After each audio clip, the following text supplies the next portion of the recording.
While the term A Game of Thrones might be well known to many, since it's the name given to the TV show based off of George Martin's A Song of Ice and Fire series, and the title of the first book in that series, there's another literary series with a similarly named game. And, suspiciously, this series used the name The Game of Houses before Martin's series ever came into existence. Readers of the Wheel of Time book series learn of the Game of Houses, or the Dace de Mar, pretty early on in the series. In a similar manner to what A Game of Thrones is used for, the Game of Houses is what the nobility call their underhanded deal-making and backstabbery, the power-grabbing and stepping over of others that those in power call a game, as if all this death and destruction were nothing more than fun and games, despite the fact that the lives and well-being of the people is always on the line with this game. During the Wheel of Time series, a couple of the characters learn that one of the best ways to throw the nobility off balance is to be honest. Basically, refusing to play the game gives them the upper hand, because no one expects a person in power to be honest. The players of the game are busy looking for hidden meanings and supposed feints, while the truth-teller is then free to go about their business. This idea of political machinations called a game by two book series is not unique to them. We see such politicking in real life, a lot right now, and also in the past. And while many take the Game of Thrones ideology of when you play the Game of Thrones, you either win or you die, few actually accept the wisdom shown in the Wheel of Time series, that the best way to win is to not play. In our series through the book of Samuel, we've seen a number of these political games, especially in the previous sermon where the political maneuvering of Abner led to the raising of Saul's son Ishbosheth as the second king of Israel, alongside God's chosen king David. And we've seen in all of this human politicking and division that nothing but death and destruction is the result. On the other hand, those who follow the restorative plan of God seek humility, and thereby find a way to not stoop to playing the game, the only way to actually win. With God, the only way to win is to not play the game of humanity's devising. As we move to 2 Samuel chapter 3, we see this way of humility continue to lead God's people to righteous victory, while the back-alley stabbings of the divisive warmongers continues to prove its failings. Something that's stated outright in the beginning of the chapter. 2 Samuel chapter 3, verses 1 to 11. There was a long war between the house of Saul and the house of David. And David grew stronger and stronger, while the house of Saul became weaker and weaker. And sons were born to David at Hebron. His firstborn was Amnon of Ahinoam of Jezreel. His second Chileab of Abigail, the widow of Nabal in Carmel. And the third Absalom, son of Maacah, daughter of Talmai, king of Jeshur. And the fourth Adonijah, the son of Haggith. And the fifth Shephatiah, the son of Abital. And the sixth Ithram of Eglah, David's wife. These were born to David at Hebron. While there was war between the house of Saul and the house of David, Abner was making himself strong in the house of Saul. Now Saul had a concubine whose name was Rizpah, the daughter of Aiah. And Ishbosheth said to Abner, "Why have you gone into my father's concubine?" Then Abner was very angry over the words of Ishbosheth and said, "Am I a dog's head of Judah?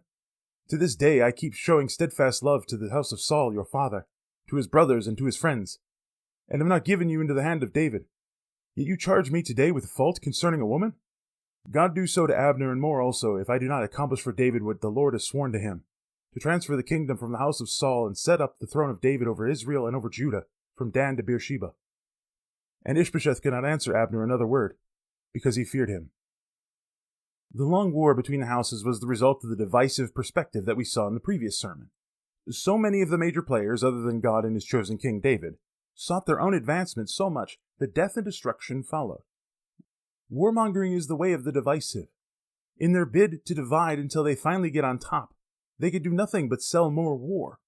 Because then, while others are busy fighting their supposed enemies, the divisive leaders can grasp at the scraps of power. They try to weaken others to make themselves feel strong. But that's not the way when it comes to God's plan of restoration. No, as we see in the second half of verse 1, true strength comes from humbly following God's ways. Notice that when it says that David's house grew stronger and stronger, it's not because he fought harder or dirtier than the house of Saul. That's never been David's mode of operation throughout this whole rise to the throne. He has waited for God to move, not always perfectly, but always when strength had been added to him and his house. And notice how the strength of David's house is proven. It's through alliances and stability, not warmongering and infighting. While many might look at verses 2 to 5 and speak of the problems of multiple wives, which, yes, that is a problem, that's not the point emphasized by the passage. Political alliances were often linked to marriage, and we can see this is true of at least some of David's marriages, with the mention of Maacah at the end of verse 3. the daughter of Talmai, the king of Geshur. And that's to say nothing of the reminder of how David came to wed Abigail, the woman who found herself a widow because David allowed God to avenge him instead of taking vengeance himself. In this listing of 6 wives, we can see David as someone who's willing to ally himself and wait in wisdom for God to move, instead of just taking what he wanted. Someone willing to work alongside others, rather than taking it by the sword. And the stability of any dynasty is often shown by the presence of an heir. Multiple fail-safes, if possible. We see listed in these verses 6 sons. That's not even mentioning the daughters born to the women, or the sons born after David eventually came to reign over all of Israel. The names of some of these sons born to David in Hebron will have importance later on in the book, but for now, their presence is a showcasing of the blessing of God on the reign of David. Meanwhile, in the house of Saul, they continue to grow weaker and weaker. The side with leaders trying to play the game of houses and thrones, the game of self-advancement, that side continues to lose. This is also shown through the interaction of the leader with a woman. Only this time it was Abner's intercourse with a concubine of Saul. When verse 6 says that Abner was making himself strong in the house of Saul, it's meant to indicate the many problems with the other king. Not only is General Abner trying to strengthen himself in the sinking ship that is the house of Saul, but he's doing it more and more openly, as he plays more of the role of a king than the puppet he supposedly supports. One of the common methods of a new dynasty to prove their superiority over the previous was to take the previous king's wives and concubines as their own. Thus, when Abner beds Rizpah, Saul's concubine, he's acting like the one who's supposed to be in charge, like the one who has taken over Saul's role in several areas. And this royal stance is proven all the more when Ishbosheth begins to question his general's action. Ishbosheth begins to think for himself, realizing that Abner's actions prove that he considers himself to be king. But Abner does what all puppeteers do when their puppet begins to act against their will. They cut strings. At first, Abner tries to say that he's not some agent of Judah, not the sycophant of David. No, the general says that he's shown nothing but covenant loyalty to Ishbosheth, which is funny considering his actions in the house of Saul. And it's funny even more so, since Abner's the one who's standing in the way of David being able to keep his covenant with Saul, the covenant that said that there would be no war between their houses. If Abner were really being loyal, he'd be supportive of the peace desired by Saul and promised by David. Loyalty to the house of Saul should include handing the kingdom over to the one whom Saul knew should be king. And that's to say nothing of the fact that Israel isn't Abner's or Saul's to decide who is or isn't king. No, that right belongs to Yahweh, the God of Israel, the one who anointed David as his chosen king. In continuation of Abner's thought about string cutting, after Ishbosheth seems to continually think for himself, the puppeteer realizes that being an agent for David, being the person who brings peace between the houses, might not be such a bad thing. And so Abner threatens Ishbosheth with turning the kingdom over to David. And Ishbosheth realizes in that moment how precarious his situation is. The king begins to fear his general. No wonder the house of Saul grew weaker and weaker. What do you think is supposed to happen when people fight against one another? Playing the game leads to one winner and a bunch of losers. But working alongside God leads to victory shared by his humble followers. It's the same for us today. Our culture might glorify and praise those who plot and scheme their way to the top, but the weakness brought about by their game will one day prove itself to be the folly that it truly is. It is better to humbly serve the God who doesn't play those games than to be king of a dying house. Some might ask how we can still live in the world with people who want to play the game of houses and thrones. How can we not be brought into their games? Because we do have to interact with them. The answer seems to be that we use wisdom and humility while trusting God with the details, and react honestly all the same. 2 Samuel chapter 3, verses 12 to 21. And Abner sent messengers to David on his behalf, saying, To whom does this land belong? Make your covenant with me, and behold, my hand shall be with you, to bring over all Israel to you. And he said, Good, I will make a covenant with you, but one thing I require of you. That is, you shall not see my face unless you first bring Michal, Saul's daughter, when you come to see my face. Then David sent messengers to Ishbosheth, Saul's son, saying, Give me my wife Michal, for whom I paid the bridal price of 100 foreskins of the Philistines. And Ishbosheth sent and took her from her husband Paltiel, the son of Laish. But her husband went after her, weeping after her all the way to Bahurim. Then Abner said to him, Go, return. And he returned. And Abner conferred with the elders of Israel, saying, For some time past you have been seeking David as king over you. Now then, bring it about. For the Lord has promised David, saying, By the hand of my servant David I will save my people Israel from the hand of the Philistines, and from the hand of all their enemies. Abner also spoke to Benjamin. And then Abner went to tell David at Hebron all that Israel and the whole house of Benjamin thought good to do. When Abner came with 20 men to David at Hebron, David made a feast with Abner and the men who were with him. And Abner said to David, I will arise and go, and will gather all Israel to my lord the king, that they may make a covenant with you, and that you may reign over all that your heart desires. So David sent Abner away, and he went in peace. There's no doubt that Abner is trying to do what's best for Abner. He wouldn't be offering this alliance with David if he didn't figure it'd go best for him.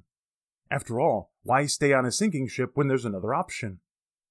Like all divisive warmongers, when things turned against him, Abner joined up with the winning side. A person who thinks of it as a game where you either win or you die will always do whatever it is in their power to not die, hoping that they can outlast any other competition. But notice that David doesn't call him out on this when the alliance is offered. David remembered the covenant with Jonathan and his promise to Saul. At least in David's mind, there should be no animosity between the houses, so an alliance that reunites the nation is good for everyone involved. Yet it wasn't in naivety that David joined the alliance. He might humbly rely on God instead of playing the game, but this doesn't mean that all wisdom goes out the door. Because of the propaganda that Saul had spewed around about David, some of Israel's populace might still consider David a usurper of the throne. So there needed to be some connection to the previous dynasty shown before the people. And since there had once been a marital alliance between the house of Saul and the house of David, the primary thing that David adds in order to agree with Abner's terms is that Michal, Saul's daughter, and David's rightful wife, be returned to him. Thus, by returning Michal to David, there's visible proof that David didn't vie for Saul's throne. It naturally belonged to him. Yet we should also witness that David's wisdom in this doesn't end there. Look at verse 14 and see that David isn't playing by Abner's rules. See, Abner wanted to underhandedly negotiate the treaty himself so that he could benefit the most by it. So therefore, when David reaches overhandedly out to Ishbosheth for the agreed-upon terms, he not only informs Ishbosheth of Abner's mutiny, but also gives the other king a chance to join the alliance as well, all the while weakening Abner's position in the negotiation, because it is Ishbosheth who officially signs on the dotted line.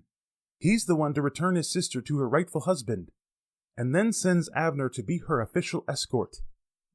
While being honest and humbly asking for what is actually his, David weakens the political machinations of the one who started this whole war between the houses. How do we show the strength of God's restorative plan to a world that wants to play at the game of houses and thrones? By working at peace instead of playing at war. By working in the light where everyone can see, instead of whispering in back rooms and plotting the demise of those we deem as our enemies. Some might view this as naive, but let me ask you this. How many people have lost everything because of deals made in the dark? A whole lot more than those who openly worked in honesty. Those who play the game will always lose in the long run. But when we continue in humility, the final result will be for God's glory and for our good, even if the fullness of that final result doesn't come until after Jesus returns. For David, the promise of God came through at this point, and brought glory to God as well. Notice in verses 17 and 18, the truth of David's reign being Yahweh's promise to David is proclaimed by Abner. The whole nation finally hears it. God is given glory for being loyal to his covenant promises, while the good of David's reign is given to all of the people. God is able to use the politicking of divisive warmongers and use it in unexpected ways to bring about his glory and his plan of restoration to his humble people. It's amazing what kind of God we serve. A God who doesn't play the game, but can still use the players to bring about his will. In the end of this section, we see Abner speak to the people of Israel, especially his fellow Benjamites, to lead them into God's plan of restoration. Abner and 20 of his close followers even feast together with God's chosen king, right before Abner leaves in peace to iron out the details of the transfer of kingship with the rest of Israel. God can do amazing things when we refuse to play the game of houses and thrones, the game of division. But even in the midst of God doing that good, some people might still hold grudges. How could God ever want anything to do with that person? And it can even be people who are supposed to be on the same side, that end up preferring the game of houses and thrones, end up besmirching the ways of God, all because they've held on to the grudge. 2 Samuel chapter 3, verses 22 to 27. Just then the servants of David arrived with Joab from a raid, bringing much spoil with them. But Abner was not with David at Hebron, for he had sent him away, and he had gone in peace. When Joab and all the army that was with him came, it was told Joab, Abner the son of Ner came to the king, and he has let him go. He has gone in peace. Then Joab went to the king and said, What have you done? Behold, Abner came to you. Why is it that you have sent him away, so that he is gone? You know that Abner the son of Ner came to deceive you, to know your going out and your coming in, to know all that you are doing. When Joab came out from David's presence, he sent messengers after Abner, and they brought him back from the cistern of Sirah. But David did not know about it. And when Abner returned to Hebron, Joab took him aside in the midst of the gate to speak with him privately. And there he struck him in the stomach, so that he died, for the blood of Asahel his brother. I told you in the last sermon that Joab wouldn't let Abner get away with killing Asahel. Anyway, in verse 22, we see that David was also wise in having the feast with Abner, while Joab and the army were away. But unfortunately, Joab came back to Hebron almost as soon as Abner had left, and the gossips couldn't help but tell Joab all that David had done. Next thing we see is Joab burst into the throne room. What have you done, Uncle David? What possessed you to have the feast with that man? How could you send your nephew's murderer away in peace? Peace for that scoundrel! And the outburst continues with Joab saying that it's obvious Abner was only doing this because he had other plans. It had to be that Abner had ulterior motives. Joab's conclusion was that Abner wanted to gain vital intelligence in the defenses of the city, to know where the weaknesses were. When you play the game of houses, you will always find underhandedness in the actions of others. And Joab was trying to play the game, despite the fact that his king worked in humility with God. Sure, Abner also was playing the game, and absolutely, Abner had ulterior motives. But David wasn't foolishly losing the game that they played. No, he was refusing to play. The fact that David's response to Joab isn't even shown in this passage clues us into that. To give an answer in defense would just feed into the game all the more. When someone chooses to play the game, they have already refused to look at God's plan of restorative humility. So we have to ask, why is it that Joab is so concerned, then?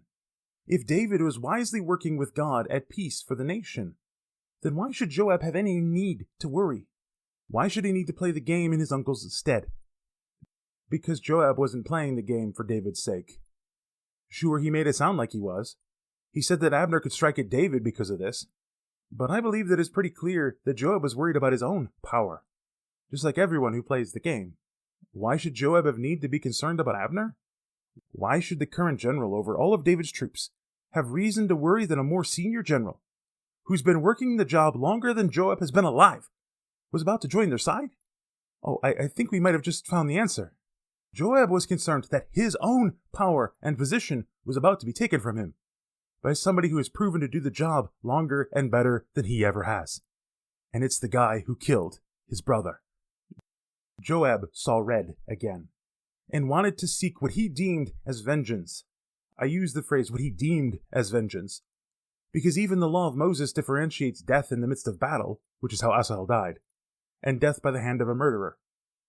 Joab's mind wasn't on righteous vengeance, but on hate-filled revenge, the divisive warmongering of those who play the game of houses and thrones. That's why Joab worked in secret without David knowing to call Abner back a few miles that he traversed since leaving David's presence, as if there were one last thing that needed to be added for the journey. And since Abner had left in peace, there seemed to be no reason to doubt that David was calling him back. Verse 27's wording makes me see a scene of Abner walking along the road in Hebron, without knowing that around the corner sat Joab with a dagger in his hand. And as the older general passed, the younger yanked him into the alley, plunging the dagger into his belly, possibly hoping that the blade came out of his back just like Abner's spear had done to Asahel. And I see Joab say, "Blood for the blood of my brother." Even if we ourselves work above board and out in the open, some might still use our methods as means to hide their own divisive ways. Yeah, underhanded backstabbing can be performed by others in the shadow of our above-board honesty. That's the sad thing when others abscond with the costume of working with God's restorative plan, only to scheme for their own power and advancement. It brings suspicion upon honest humility, which is true in too many cases among the followers of Jesus today. People who falsely claim to bow before the cross, but are only looking at how they can use it to reach positions of power, use it to gain themselves vast wealth, or, even more unfortunately, use the position to feed their own sexual depravity. All of that and more make people suspicious of everyone who claims the name of Christ. Makes them believe that all Christians are like that. The false proclaimers of godliness, those who play the game under the guise of humility, only cause others to not want to come to the restoration of God. They divide sinners from their needed Savior. Their playing at games comes at the cost of spiritual lives. It's not something that should be tolerated, waved away, or swept under the rug. No, just like the other dealings, we who truly work the restorative plan of God should call it out above the table, out in the open. Say, this wicked act was not done by or under the authority of the restorative plan of God. It was done by a player of the game of houses and thrones that we reject and refuse to play. We call this vile thing the wickedness that it is. We separate ourselves from the one who played the game, while we call God's righteous vengeance upon them. And we weep along with those most hurt by the wicked action. That's what David does concerning the death of Abner. 2 Samuel chapter 3, verses 28 to 39. Afterward, when David heard of it, he said, I and my kingdom are forever guiltless before the Lord for the blood of Abner the son of Ner. May it fall upon the head of Joab and upon all his father's house. And may the house of Joab never be without one who has a discharge, or who is leprous, or who holds a spindle, or who falls by the sword, or who lacks bread. So Joab and Abishai his brother killed Abner, because he had put his brother Asahel to death in the battle of Gibeon. Then David said to Joab and to all the people who were with him, Tear your clothes, and put on sackcloth, and mourn before Abner. And King David followed the casket. They buried Abner at Hebron. And the king lifted up his voice, and wept at the grave of Abner. And all the people wept. And the king lamented for Abner, saying, Should Abner die as a fool dies? Your hands were not bound, your feet were not fettered. As one falls before the wicked, you have fallen. And all the people wept again over him. Then all the people came to persuade David to eat bread while it was yet day. But David swore, saying, God do so to me and more also, if I taste bread or anything else until the sun goes down. And all the people took notice of it, and it pleased them, as everything that the king did pleased all the people. So all the people and all Israel understood that day that it had not been the king's will to put to death Abner the son of Ner. And the king said to his servants, Do you not know that a prince and a great man has fallen this day in Israel? And I was gentle today, though anointed king. These men, the sons of Zeruiah, are more severe than I. The Lord repay the evildoer according to his wickedness. The truth had to get out. Like always happens, the truth of things done in secret will be found out. So David made the public proclamation of innocence for him and his throne. He didn't send Joab as an assassin.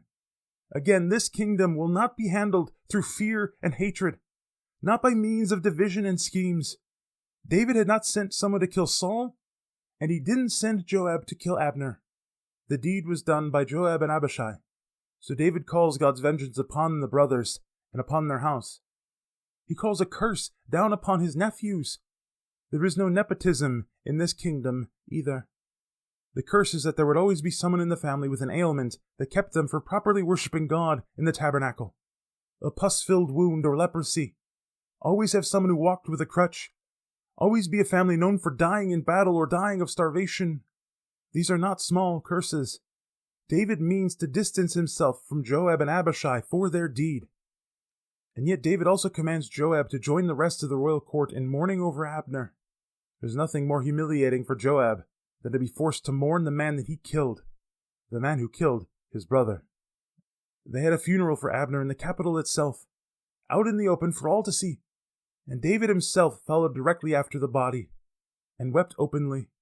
He lifted his voice loudly in a song of lament, and just as he had sung the song of the bow for Jonathan and Saul, David writes his own song of lament for Abner, a song that weeps for the foolish death, the death brought about by the game of houses and thrones.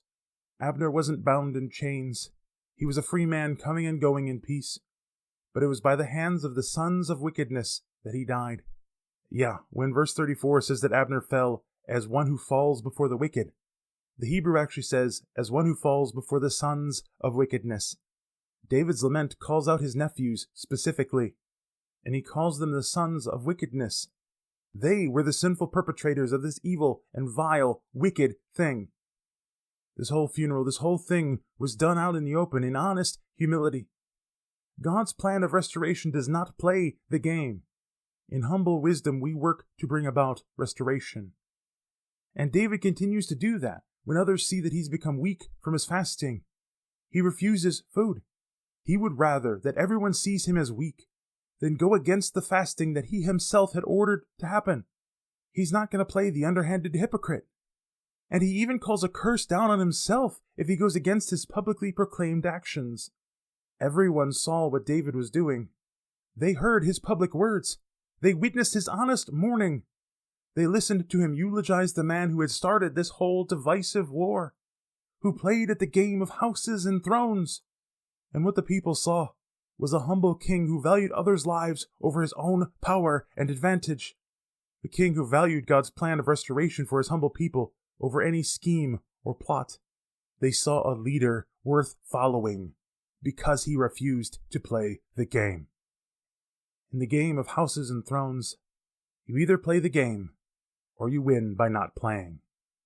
Playing the game leads only to warmongering and death, but humbly refusing to play the game by working in honesty for the restoration of God's humble people, that is how we bring victory for more than just ourselves. So we have to ask, are we trying to play the world's game? Have we fallen for the trap of doing everything that we can to scrape around for our own power and advancement? Or have we refused to play the game? Do we value only what division and warmongering can provide for us? Or do we value honest actions performed in the open, seeking the betterment of others over ourselves? Are we willing to look weak before others? Are we willing to look naive for our refusal to play? Are we willing to call out others whom we thought were on our side, but have proven that they are trying to play the game? Are we willing to call them out and call God's vengeance upon them? And are we willing to wait for God's timing through it all? Because if we're not willing to do all of those things, then we're just playing games, hoping that we can outlast the rest of the players. And that hope will never be found true. Because in the game of houses and thrones, you either play the game or win by not playing.